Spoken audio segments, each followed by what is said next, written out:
Okay, welcome. So today we're doing May-June 2020 question paper 11, and we'll start at the bottom.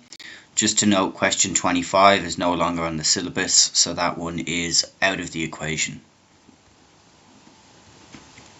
Okay, so question 30.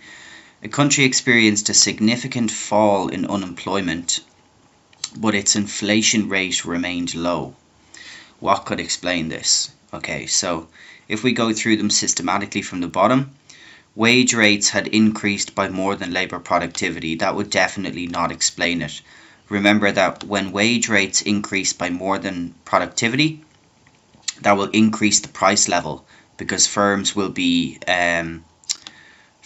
have to essentially increase the price of their products to account for the increase in the cost of production that they have with the wage increases. Low level of spare capacity in economy would also not explain it. So remember with your Keynesian curve here, if they had a significant fall in unemployment, low level of capacity would be on the AS curve somewhere around here. And we know that any changes in aggregate demand in that case will cause inflation. So if there was a low level of capacity left in the economy, that would definitely not explain why the inflation rate is remaining low. Increased spending on imports had lowered the exchange rate. Again, that would not explain why the inflation rate is low. First of all, if the exchange rate decreases, then we will have an increase in net exports and a fall in our imports. Well, it wouldn't explain why the inflation rate had remained low. So what we're left with is global competition preventing firms passing on higher costs, and this would help to explain why we could have a fall in our unemployment. In other words, why we could increase our real GDP, but why the inflation rate remained low. So it's to do with the theory of globalization essentially.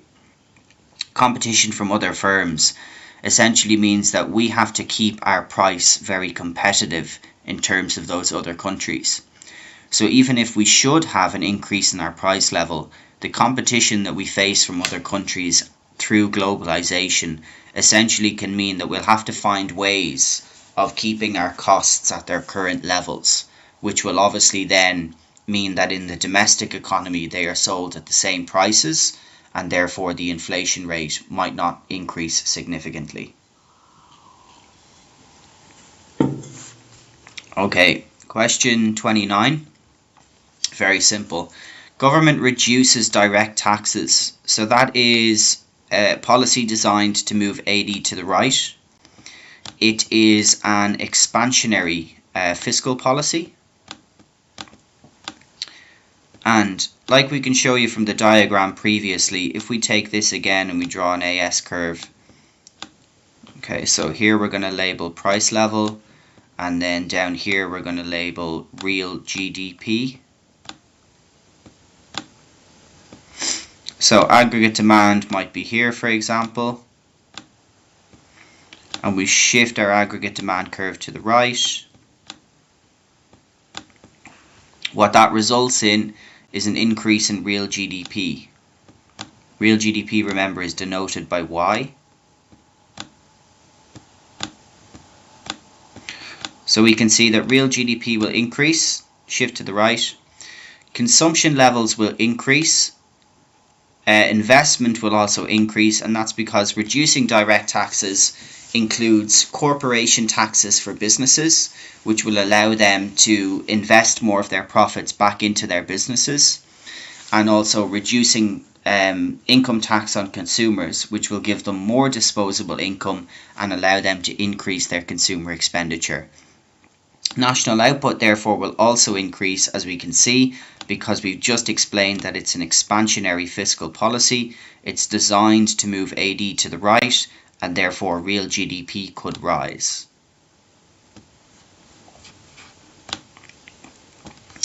'28 is very simple. It's just terminology.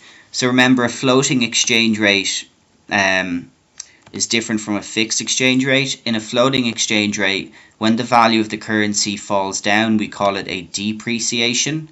And when the value of a currency rises in a floating exchange rate, we call it an appreciation.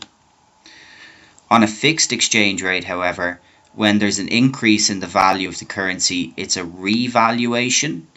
And then when there's a decrease in the value of the currency, then we call it a devaluation. Okay, so just a terminology question about fixed and floating exchange rates.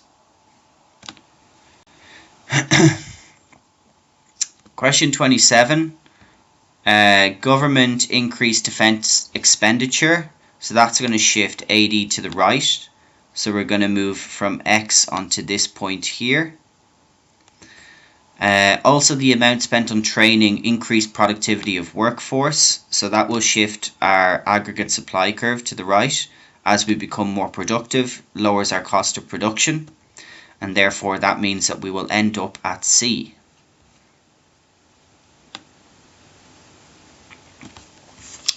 Diagram shows AD and AS curve for an economy. What change in subsidies and indirect taxes would have caused the change in AS shown? Okay, so first of all, remember subsidies is something that lowers the cost of production. If our aggregate supply curve is shifting to the left, that means that our costs of production are rising. So therefore we're going to want to have, to show this effect, lower subsidies and higher indirect taxes, because higher indirect taxes increase our cost of production. They make the price of the products more expensive, which means that our aggregate supply curve could shift to the left.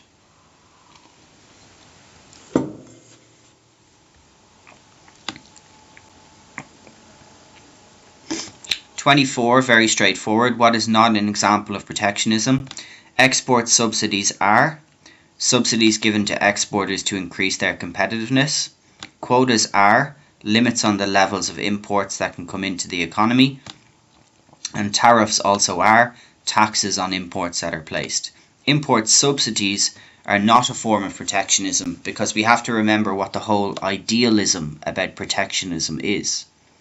And the whole ideal about protectionism is that we are trying to protect the domestic firms or the domestic economy from competition abroad.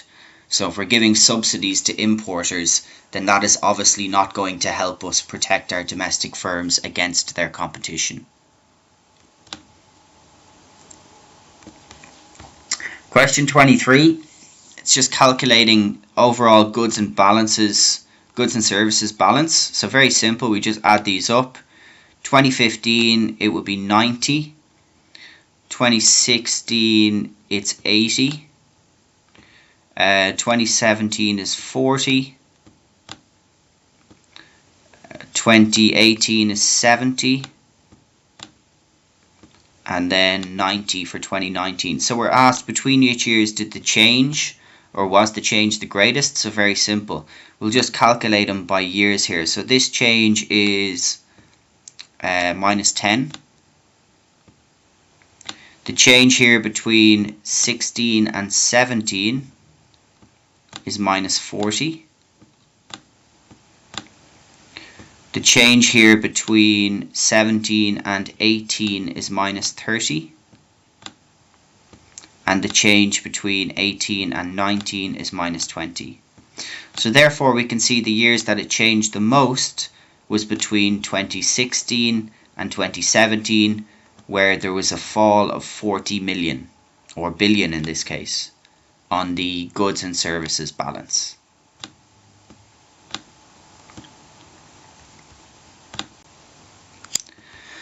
Okay, trade weighted exchange rate. Now it's not on the new syllabus, but it is useful to know, so we'll go through it anyway. Also, it's very simple to calculate. So basically we take, anytime there is a currency that appreciates, we take that as a plus value. Anytime the currency depreciates, we take that as a minus value, and we multiply it against the percentage of trade we have with those countries. So here, for example, country W is the one we're looking at, right? So we'll do country X first. And we're told for country X that they conduct 50% of their trade. So that's 0.50 multiplied by plus 10%, which is our appreciation, so 0.1, and that is going to give us a positive figure of 0.05, which is essentially a 5% increase. Okay, now for country Y, we are told that we have 30% of our trade with country Y, so that is 0.3 multiplied by minus 0.1 because the currency has depreciated, and that will give us minus 0.03. Okay, so what we see here is that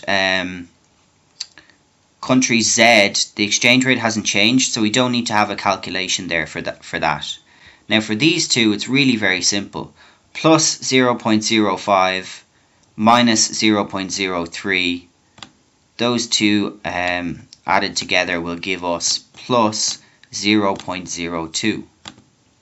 Okay, now that 0.02 represents a 2%, because it's a positive figure, a 2% increase, right? And that is a 2% increase on the initial value of the trade weighted exchange, which is 100. So 2% increase on 100 would give us a new trade weighted exchange rate of 102.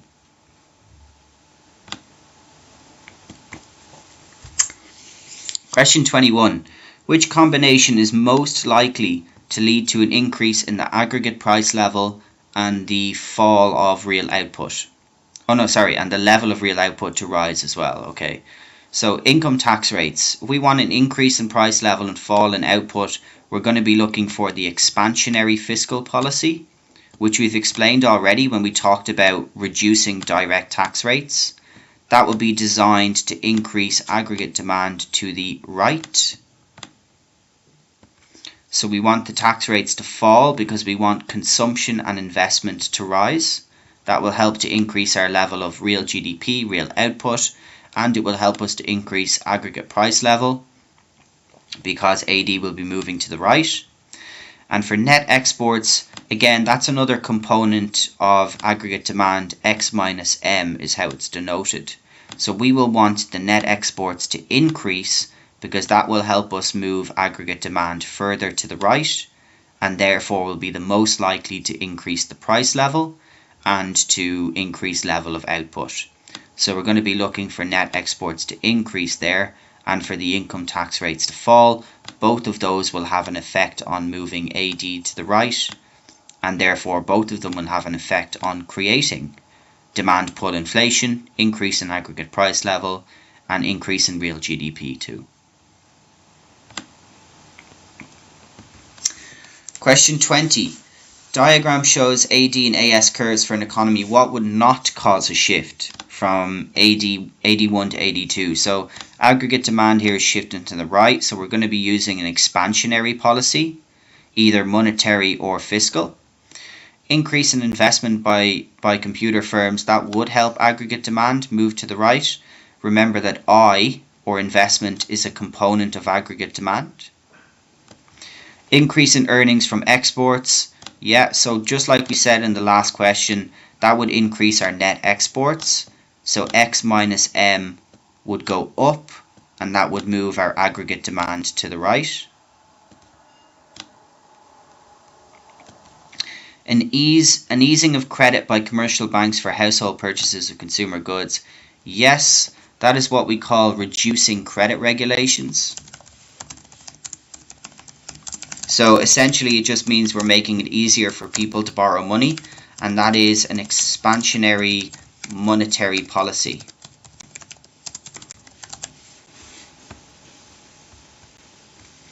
Then finally, what must not cause it is a fall in the general price level as government spending is reduced.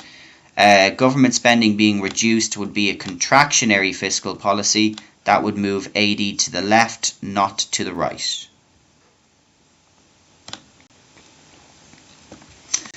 Question 19. I've never seen a question like this one before now. Normally the terms of trade questions are very straightforward, but if you understand what terms of trade are, you should be able to do this question very simply. So what is least likely to change an advanced industrialized economy's terms of trade? So the first thing you have to do is remember the terms of trade is the index of export prices divided by the index of import prices. Okay, so therefore, the terms of trade is heavily influenced by the exchange rate, but not necessarily by other factors. So level of labor productivity or rate of inflation, for example, okay, they can influence it, but they're not the main influence because it's the prices that determine the terms of trade. Same with random supply shocks. But if we have the maintenance of a stable foreign exchange rate, then our exchange rate is not likely to change, and therefore our export prices and our import prices are not likely to change either. So our terms of trade will remain stable. It will be unlikely to deteriorate or unlikely to have a favourable movement, which is an increase in the terms of trade. Okay, that comes down to understanding what terms of trade is relating to. It's relating to the exchange rate essentially, because that's what controls mainly the export and the import prices.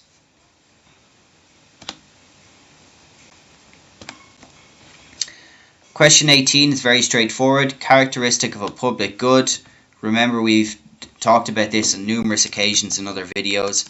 Non-excludable and non-rivalrous, and that's the first thing you think of. Nothing to do with having a fixed maximum price. Nothing to do with an opportunity cost of zero. That's not true. It isn't. It's an essential good is not a necessary characteristic, but it does have to be non-excludable or non-rivalrous.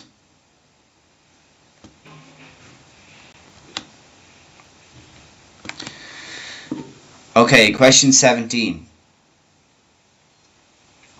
A teenager received a check for $50 as a birthday gift from her parents. Teenager paid the check into her savings account at the bank. Why is this gift a transfer payment? Okay, so remember, transfer payment is a non-productive means of payment. So it didn't involve a cash payment is not true. Transfer payments can be cash. It's also nothing to do with transfer money between bank accounts. Again, it can be between bank accounts or it can be cash. It doesn't matter. It just has to be a non-productive form of payment. So therefore, the teenager did not produce any output. The teenager had a non-productive, or the teenager was non-productive. The parents were productive, and they decided to essentially pass on their productive reward for whatever they had produced and give it to the teenager. Parents did not spend the money does not make it a transfer payment either. Again, that doesn't matter. We're looking for the definition of transfer payment. Non-productive means of payment. The person who is receiving it has not done anything to warrant its gift, essentially. That's what it means. They haven't been the one to produce the output to generate the $50. They are just the one who receives the $50. Question 16. What would supporters of a nationalised public transport service expect to be the most likely outcome from the privatisation of trains and bus services? Okay, so first of all, we'll go through these. The correct answer here would be A, from looking at it. Fewer destinations served. And why is that? That's because when the service is nationalised, they will actually take a loss. So they might actually be losing profit, or they'll be taking a loss by providing transport services to some areas.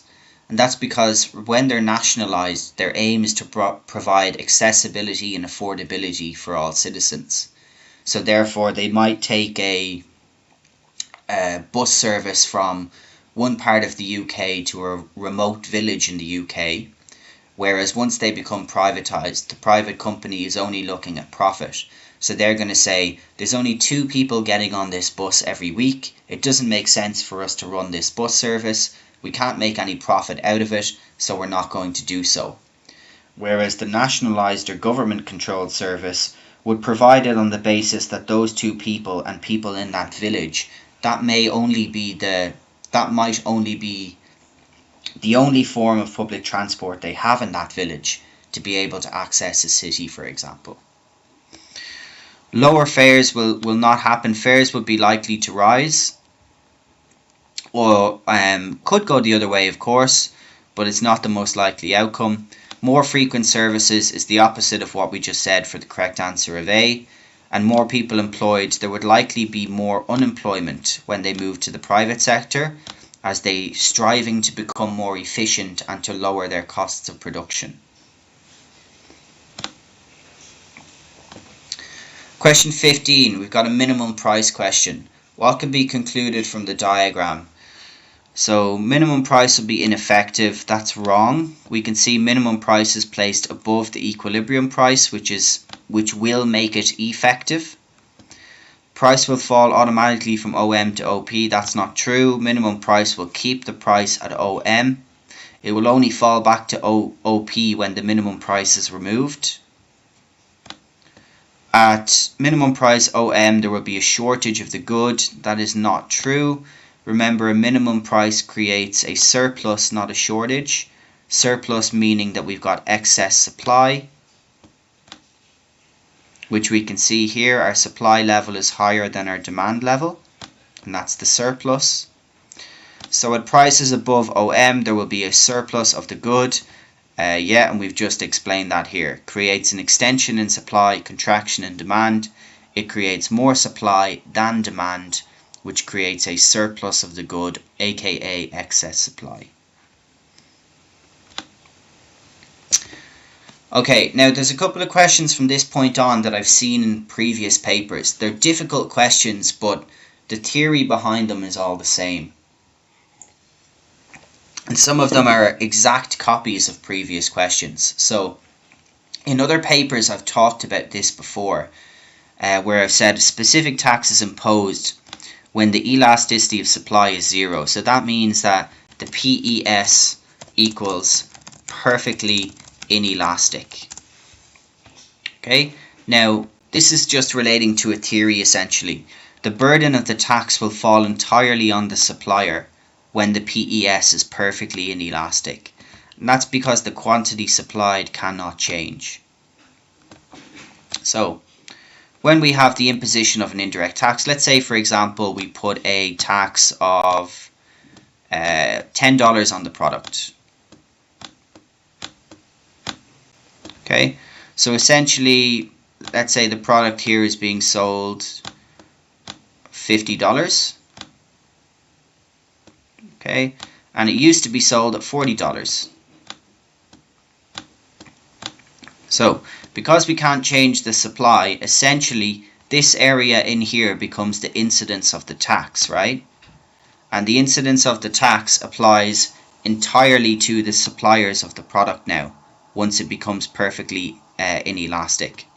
And there's a way to think about it, or a structure, which makes it quite easy, and that is if demand is more inelastic than supply, that equals the burden will be greater on the consumer when they place a tax. And you can figure that out by drawing the diagram yourself. I drew it previously in a video, I just can't remember which one, but it's somewhere on the channel. If supply, however, is more inelastic than demand, then in that case we will have the tax burden will be greater on the supplier. Okay, if demand is perfectly inelastic, tax burden will be entirely on the consumer. And if supply is perfectly inelastic, the tax burden will be entirely on the producer or on the supplier. Okay, so if you think about it, even in terms of the demand, oh, why can't I move that down? Okay, I'll have to leave it up here, so I'll just scroll up a little bit.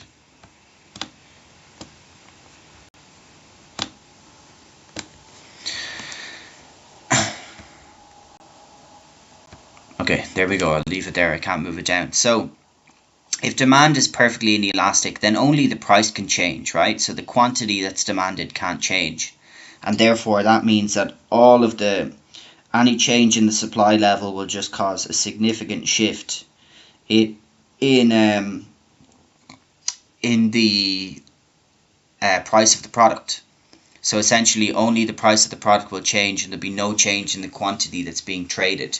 It's the same theory with the PES. Remember, the demand of the product is not affected by the imposition of a specific tax. It's the supply curve that shifts. So if it's perfectly inelastic, then essentially supply curve will remain the same, and we just pay, or we absorb, the incidence of that tax into the supplier's cost of production. So essentially it just means that we're making less profit, and the full incidence of that tax will fall on the supplier. Okay, question 13. Economics department of a university calculates that the price elasticity of demand local firms is minus 1.1 and minus 1.3. Okay, so what they have is they are elastic, right? Now remember, when it's elastic, if price goes up, total revenue goes down. If price goes down, total revenue goes up. Okay, and that is because elastic means that with the formula it's percentage change in quantity demanded over percentage change in price. So if the price goes up, the quantity demanded will fall by a greater percentage than the price, which will result in the total revenue reducing. Whereas if the price goes down, the quantity demanded will increase by a greater percentage than the price, which will result in the total revenue rising. So which decision could be justified by the research? Increase prices to increase profit is wrong. That would be if it was inelastic, it would work. So if it was less than 1 here for both of these. Invest in more capital to increase output. That would be relating to PES, not to PED. Reduce advertising to reduce costs. Again, nothing to do with how we can use PED. Reducing prices to increase revenue. And that's what we can see over here, our theory about what we know PED is used for. Question 12. Diagram represents the market for a good. Which statement is correct? OX represents the price which no producer wants to stay in the market. That is not true. That is market equilibrium price. So there'll be plenty of them wanting to stay in the market. OZ represents minimum price consumers are willing to pay. No, that represents the minimum price that the suppliers are willing to supply for, because it represents the supply curve there, not the demand curve. PYZ represents total consumer surplus. PYZ, no, that represents total surplus. Consumer surplus would be PXY, which remember is area above equilibrium price to the top of the demand curve. XYZ, area below equilibrium price to the bottom of the supply curve, represents total producer surplus. That would be correct.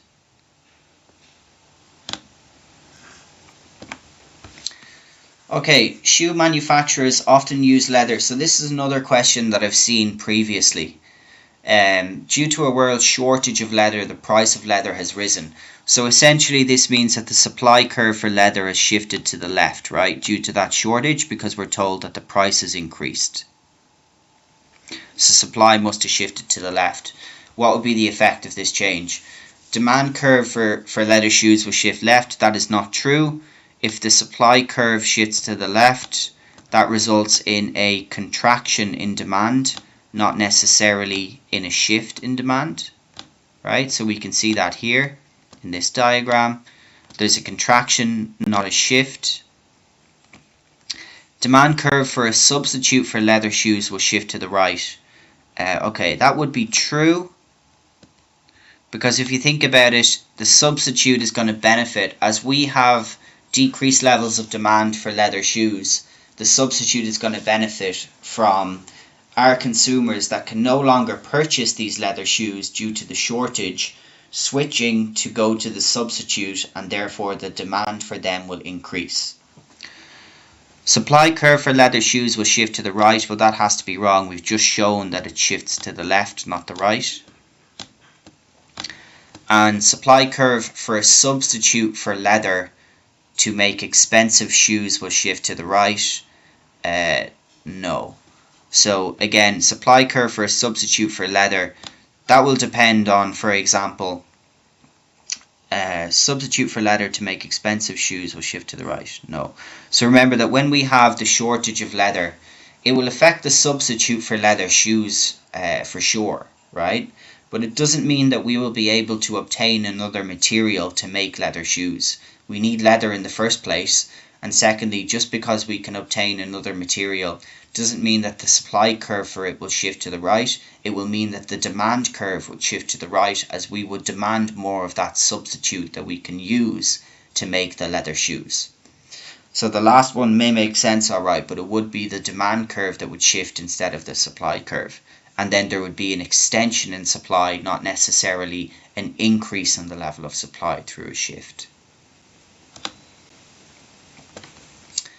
Question 10. How might a firm raise the value of its PES for its product? Okay, so this is relating to the determinants of PES.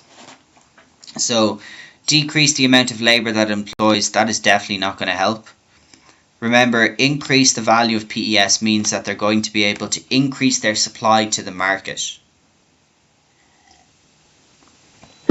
Employ new technology to increase its productive capacity. Yeah, that would help them. Remember, productive capacity or spare capacity is one of the determinants of PES. If we can increase our capacity levels or increase our production capabilities, then obviously we'll be able to supply more to the market, so our PES value will rise. Expenditure has nothing to do with PES, and if we reduce the levels of stocks, we make our PES more inelastic, not elastic, which is what we're trying to do. When it comes to the level of stocks, we want to hold a high level of stocks. That will make our PES value elastic, and it means that we can increase our supply to the market when needed. Okay, an indirect tax is imposed on a product in a competitive market. Under which circumstances would the value of the consumer surplus be most likely to remain unchanged? Okay, so if we can just draw this here quickly.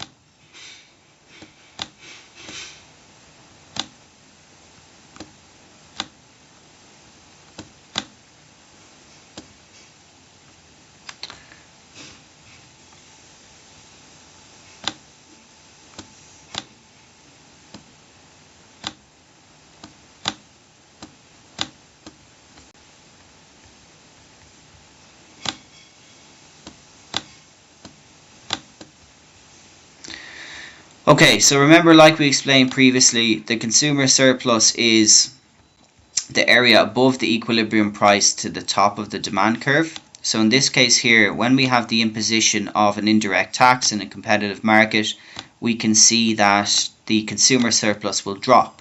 So it is now this area in here that I'm outlining with my pen, whereas it would have been previously this area in here. Okay, so in order to increase or to bring the consumer surplus back to where we had previously, we're definitely going to have to shift this supply curve, right? So new products are developed for the product and production costs rise. That definitely won't work, because that will shift the supply curve further to the left. Production costs, cost of production will rise, and therefore we would have a further decrease in consumer surplus. Some producers merge, so there is less competition in the market. Again, that would not help us to shift our supply curve to the right, and therefore to bring our consumer surplus back to where we were previously. The product is an inferior good, consumer incomes increase, so that would shift the demand curve to the left. Remember, inferior goods have an inverse relationship with income. Income goes up, the demand for inferior goods goes down. And production costs rise, that would shift the supply curve to the left again. Again, that would not help us. That would significantly decrease the level of consumer surplus. If we had a shift in demand here left and a further shift in supply left, we'd have an even smaller surplus in here. But if product is normal good, consumer incomes rise, demand curve will shift right, and production costs fall, supply curve will shift right. Okay, so that would result in us coming out here and supply shifting to the right, and that would, if you can see here, possibly depending on the levels of the shifts, allow us to move back to where we were previously. So if I can just show that here briefly. I know there's a lot of curves here. This would be D1, and then we'd have a shift back in the supply curve S2. Okay, now it doesn't match up perfectly here, but it's the only circumstances in which the value of the consumer surplus would move back to where it was previously.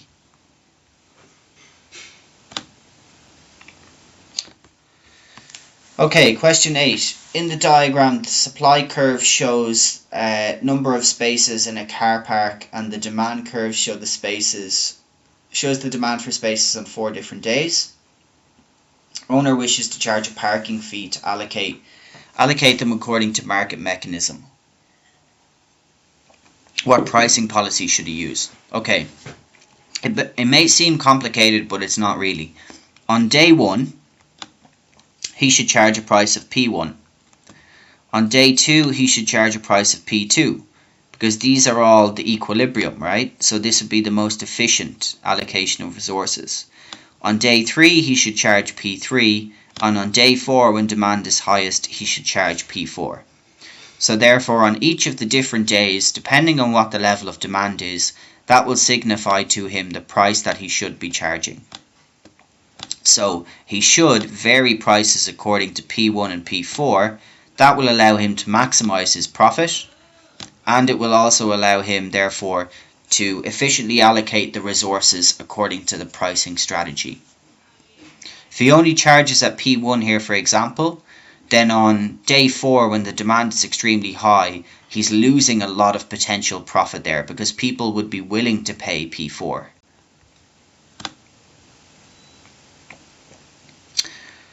Okay, I've seen this question before as well. It's not very common, but you can actually, even without understanding the theory, you should be able to realize which one it will be, because it will be the outlier here. So we're told, in which market would equilibrium not be achieved at point E if prices were above OP?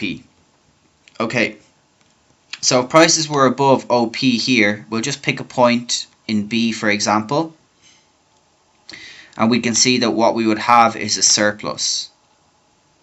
Okay, now remember your theory relating to the price mechanism.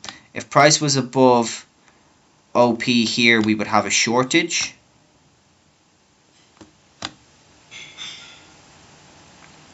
And in C and in D, we would also have surpluses here, because we can see if price is above OP, we would have a surplus for both of these. Okay, so straight away you can probably spot which one it should be.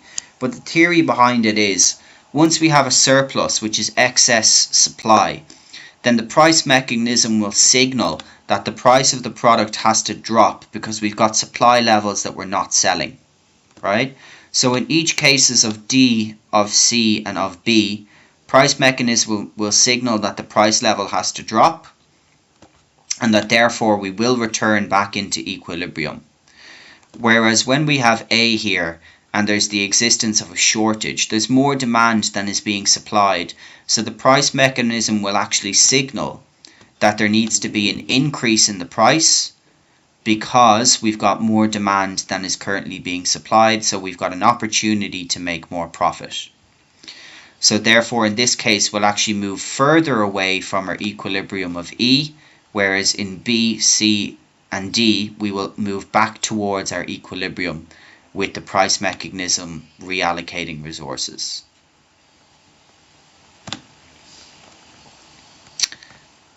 Okay, question 6. In the diagram, D is the demand curve for Indian tea exports, and S1 is the supply curve when there is a tax on tea exports.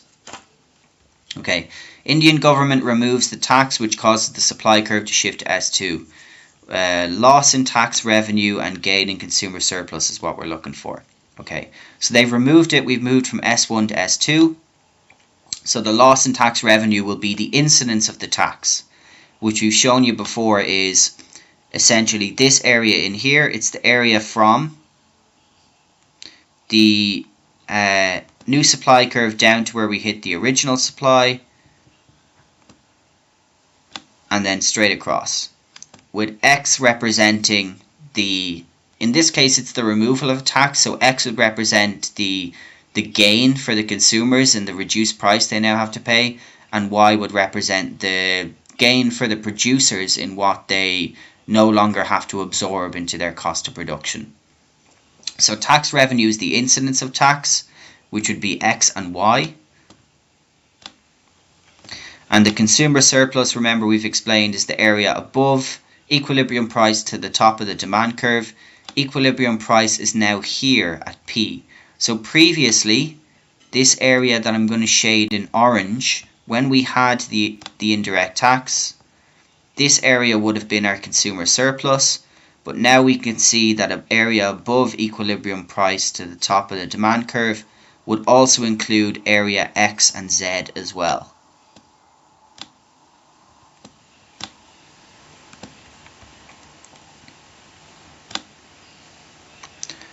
Okay, what describes a market supply curve? Not going to spend long on this. Very simple. Definition question. Learn definition of market supply. Sum of all the firm's supply curves for a product. It's not downward sloping, it's upward sloping. It is not the same as the AS curve. AS curve is the total demand for the economy. So the AS curve is like D here. Market supply is still microeconomics, which means we're looking at an industry for a product or an industry, for example. Question 4 is the same, not going to spend long. What is meant by division of labour? Just learn the definition. It is each worker specialises in a different task of production. Workers work full-time and part-time, doesn't matter. Same output per hour is produced, nothing to do with the division of labour, and they divide their time between different jobs is not true. So division of labour is where we concentrate on doing one particular task, for example. If we're making shoes, I might concentrate on putting the shoelaces on the shoes, and somebody else might concentrate on sewing the material for the shoes, for example. Okay, consumers do not use enough of a product to maximize their private benefit because they have imperfect information. Okay, so existence of external benefits is relating to what type of good. Benefits, remember, is merit goods, and the costs are the demerits. So this is a merit. Free good, scarce, no opportunity cost. Public good, non-excludable, non-rivalrous. Demerit good generates external costs, which means that instead of not using enough, we use too much of the goods. And therefore we still have perfect information, but we're over consuming them. Demerit goods, we're under consuming them, which is what we're told here. We do not use enough of the products. Which statement is correct? Normative and positive. Okay, so positive can be tested by data and evidence. Positive is not subjective. Normative is subjective. Normative describes concerns of economic models is not true. It's objective and factual is not true. Normative is subjective and offers a value judgment. Positive is a hypothesis, so it concerns descriptions of economic models that can be tested by data and evidence. Okay, positive is objective and factual, normative is subjective, an opinion or a value judgment. Okay, something that we cannot test. And last question, question 1. Transition of centrally planned economies to market economies was accompanied by a significant change in the composition of output. What was an immediate consequence of this transition? Okay, so this one might be a little bit complicated if you don't understand or haven't gone through the transition economies. Well, essentially, when we move from planned to market, there's a couple of things that will happen, some more immediate than others. A build-up of unsold stocks of goods, well, that would have no relevance whatsoever to the consequence of a transition. An increase in the export of goods, sure, that could happen, but it is very unlikely to be immediate. Decreasing price of goods and services, the same thing. That could happen, right, but it's unlikely to be immediate. However, an increase in unemployment is likely to be the most immediate consequence. And that's because as soon as we move from a planned economy into a market economy, the market economy in the private sector is now trying to be more efficient. And in order to be more efficient, they will take away jobs that were previously inefficient when they were under the planned system. And they will try and lower their cost of production and increase their efficiency to increase their profit, which will result in them getting rid of unproductive employees and possibly keeping the ones who are productive.